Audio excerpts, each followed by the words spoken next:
नमस्कार, good morning. आज का टॉपिक क्लासिफिकेशन ऑफ ओवरहेड बहुत ही महत्वपूर्ण टॉपिक है।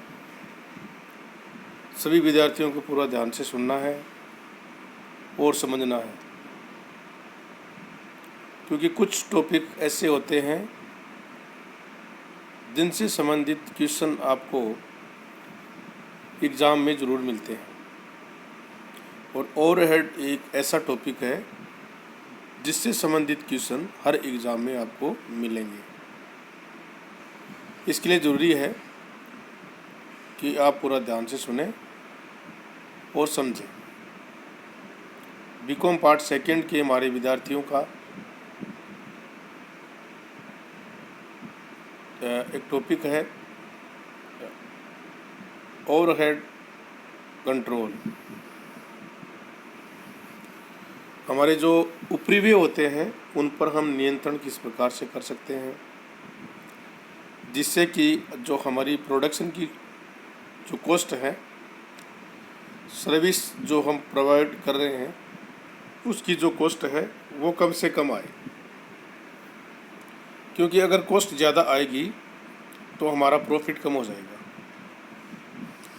इसके लिए ज़रूरी है कि हम हमारी कॉस्ट को कम रखें और जो हमारे उपरिव्यय हैं उनको कम से कम कंट्रोल में रखेंगे तो हमारा मुनाफा है, लाभ है, वो अधिकतम होगा। तो देखिए किस प्रकार हम क्लासिफिकेशन ऑफ ओवरहेड करते हैं।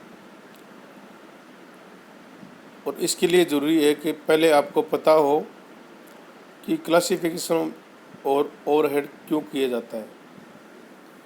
उनका वर्गीकरण, ओवरहेड का, उपरिव्यय का वर्गीकरण हम उन पर कंट्रोल के लिए करते हैं, ताकि वर्गीकरण के माध्यम से हमें पता चल सके कि कौन सा प्रोडक्शन, कौन सा जो यूनिट्स है जहाँ पर एक्सपेंसेस ज़्यादा हो रहे हैं और कौन सा जो साइट है जहाँ पर एक्सपेंसेस कम हो रहे हैं। अगर ज़्यादा हो रहे हैं तो हम उन पर कंट्रोल करेंगे और जहाँ कम हो रहे हैं उन्हें और हम कम करने की कोशिश करेंगे। तो देखिए उपरिव्यय का वर्गीकरण। उपरिव्यय लागत निर्धारण का अभिप्राय व्ययों के विशेष समूह की श्रेणी निर्धारण करने की प्रक्रिया से है। जो हमारे खर्चे होते हैं, एक्सपेंसेस होते हैं, उनका एक विशेष समूह हम बनाकर श्रेणी का निर्धारण हम करते हैं, उनका समूह बना लेते हैं, फिर श्रेणी वाइज उनका डिवाइडेशन हम कर देते हैं। इसी को हम उपरिव्यय का वर्गीकरण कहते हैं। उपरिव्ययों का वर्गीकरण अनेक प्रकार से किया जा सकता है।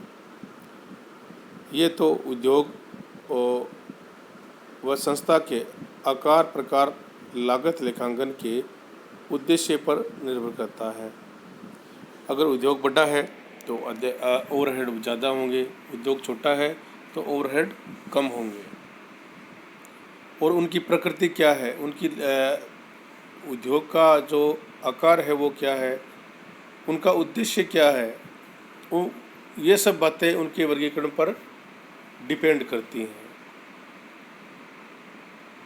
इनका वर्गीकरण किस प्रकार किया जाए। देखिए हमारे जो उपरिव्यय होते हैं उनका मुख्य रूप से 4 प्रकार से वर्गीकरण किया जा सकता है। ये उनके बेसिस है जिनके आधार पर हम उनका वर्गीकरण करते हैं। नंबर 1 है क्रियाशीलता के आधार पर। क्रियाशीलता हमारा बेस होगा जिसके आधार पर हम उनका वर्गीकरण करेंगे। सेकंड जो बेस हमारा होगा परिवर्तनशीलता या प्रकृति या आचरण के अनुसार।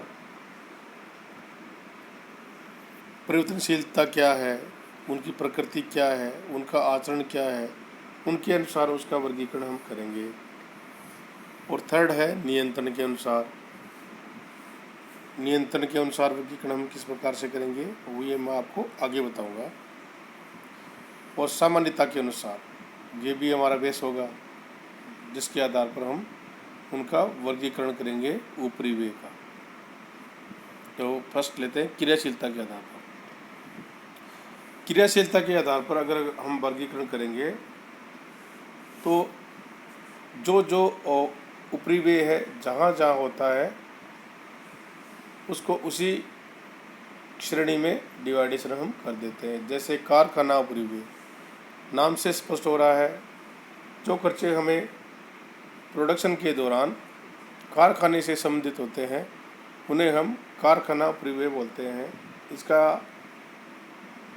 मीनिंग फैक्ट्री ओवरहेड भी बोलते हैं उसको, और प्रोडक्शन ओवरहेड भी इसको बोलते हैं। ये खर्चे सामूहिक रूप से किए जाते हैं लेकिन फिर उनका डिवाइडेशन यूनिट वाइज या प्रोडक्शन की जो हमारी साइट है उस पर के अनुसार, एरिया के अनुसार, उनकी कंज्यूम जो करते हैं लाइट्स वगैरह उनके अनुसार उनका डिवाइडेशन हम करते हैं। ये आगे की बातें हैं, बाद में बताई जाएंगी। सेकंड है कार्यालय ऊपरी व्यय। कार्यालय से जिस प्रोडक्शन से संबंधित जितना कार्य कार्यालय में किया जाता है उतने खर्चे उस कार्यालय से संबंधित होंगे। विक्रय ऊपरी व्यय, सेलिंग एक्सपेंसेस जो हमारे हैं वो सेल से रिलेटिव होंगे, तो उसको विक्रय के ऊपरी व्यय जितने भी होंगे, जैसे प्रोडक्शन 3 डिपार्टमेंट में चल रहा है, ए, बी और सी। तो ए प्रोडक्शन में हमने सेलिंग से संबंधित कितने खर्चे किए, बी से कितने किए, सी से कितने किए, ये सब हम एक साथ खर्चे करते हैं लेकिन बाद में उनका डिवाइडेशन हम ए, बी, सी के अनुसार कर देंगे। और डिस्ट्रीब्यूशन के हमारे एक्सपेंसेस, इनके आधार पर हम 4 प्रकार से उनका वर्गीकरण करते हैं। कारखाना ऊपरी व्यय, कार्यालय ऊपरी व्यय, विक्रय ऊपरी व्यय और वितरण ऊपरी व्यय। ये किसके आधार पर करेंगे? क्रियाशीलता के आधार पर हम 4 प्रकार से उनका वर्गीकरण करते हैं। परिवर्तनशीलता के आधार पर वर्गीकरण। परिवर्तनशीलता के आधार पर वर्गीकरण हम 3 प्रकार से करते हैं। एक तो हमारे खर्चे होते हैं फिक्स्ड, जिसको हम स्थिर ऊपरी व्यय बोलते हैं। कुछ खर्चों की जो प्रकृति होती है वो खर्चे स्थायी होते हैं। अगर हम प्रोडक्शन करेंगे तो भी वो खर्चे लगेंगे और प्रोडक्शन नहीं करेंगे तो भी वो खर्चे हमारे लगेंगे। उसका एक मैं उदाहरण आपको दे देता हूँ। रेंट ऑफ फैक्ट्री, कारखाने का किराया। अब हमें कारखाना चलाना है तो अगर प्रोडक्शन करेंगे तो भी कारखाने का किराया देना पड़ेगा और प्रोडक्शन नहीं करेंगे तो भी हमें कारखाने का किराया देना होगा। ये खर्चे होंगे स्थायी ऊपरी व्यय, इसको स्थिर ऊपरी व्यय बोलते हैं। दूसरे परिवर्तनशील ऊपरी व्यय, ये खर्चे प्रोडक्शन से संबंधित खर्चे हैं। अगर हम प्रोडक्शन करेंगे तो ये खर्चे लगेंगे, अगर प्रोडक्शन नहीं करेंगे तो ये खर्चे हमारे नहीं होंगे। कौन से? Variable overhead. और थर्ड जो हमारे होंगे अर्ध परिवर्तनशील ऊपरी व्यय। अर्ध परिवर्तनशील नाम से ही स्पष्ट है। अर्ध का मतलब आधा स्थायी खर्चे और आधा वेरिएबल खर्चे, दोनों का मिक्स होता है। तो आपको स्थायी खर्चे तो करने होंगे लेकिन अस्थायी खर्च जिसको वेरिएबल बोलते हैं वो खर्चे नहीं करने होंगे। तो हम 3 प्रकार से परिवर्तनशीलता के अनुसार हमारे जो खर्चे होते हैं उनका वर्गीकरण कर सकते हैं। स्थिर ऊपरी व्यय, परिवर्तनशील ऊपरी व्यय और अर्ध परिवर्तनशील ऊपरी व्यय। आगे जब हम इनका डिस्ट्रीब्यूशन करेंगे तब हमको डिटेल से आपको इसके बारे में और अधिक बताया जाएगा। नियंत्रण के अनुसार वर्गीकरण करना हो तो 2 प्रकार से कर सकते हैं। नियंत्रणीय ऊपरी व्यय, जिन पर हम नियंत्रण कर सकते हैं, जिनको हम नियंत्रित कर सकते हैं उनको नियंत्रणीय एक्सपेंस ऊपरी व्यय, और अनियंत्रणीय एक्सपेंस ऊपरी व्यय, जिन पर हम नियंत्रण नहीं कर सकते। और लास्ट जो हमारा है सामान्यता के अनुसार, नॉर्मल एक्सपेंसेस और अब नॉर्मल एक्सपेंसेस दोनों अलग अलग होंगे। नॉर्मल का मतलब प्रोडक्शन के साथ कुछ जो हमारा